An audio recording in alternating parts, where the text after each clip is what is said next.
Hi! ನಾನಿವತ್ತು ಅಮ್ಮನ ಹಳೆ ಲುಕ್‌ನ ರೀಕ್ರಿಯೇಟ್ ಮಾಡಿ ಅವ್ರಿಗೆ ಸರ್ಪ್ರೈಸ್ ಕೊಡ್ಬೇಕು ಅಂತ ಇದ್ದೀನಿ. ಮೊದಲನೇದಾಗಿ ನಾನು Faces Canada strobe cream rose gold ಟಿಂಟ್‌ನ ಯೂಸ್ ಮಾಡ್ತಾ ಇದ್ದೀನಿ. ಇದನ್ನ ನಾನು ಮಾಯಿಶ್ಚರೈಸರ್ ರೀತಿ ಮುಖಕ್ಕೆ ಅಪ್ಲೈ ಮಾಡ್ತಾ ಇದ್ದೀನಿ. ನೋಡಿ ಎಷ್ಟು ನ್ಯಾಚುರಲ್ ಗ್ಲೋ ಕೊಡುತ್ತೆ ಅಂತ. ಆಮೇಲೆ ನಾನು ಫೇಸಸ್ ಕ್ಯಾನಡಾ ಫೌಂಡೇಶನ್ ಮತ್ತೆ ಸ್ಟ್ರೋಬ್ ಕ್ರೀಮ್‌ನ ಮಿಕ್ಸ್ ಮಾಡಿ ಮುಖಕ್ಕೆ ಅಪ್ಲೈ ಮಾಡ್ತೀನಿ.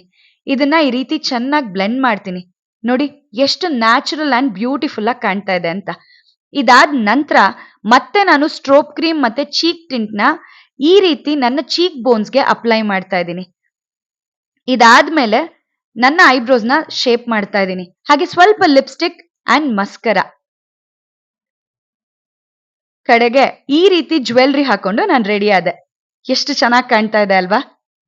ನೋಡೋಣ ಅಮ್ಮ ಹೇಗ್ ರಿಯಾಕ್ಟ್ ಮಾಡ್ತಾರೆ ಅಂತ. ವಾವ್! ಅಮ್ಮ ಅಂತೂ ಸಖತ್ ಖುಷಿ ಪಟ್ರು.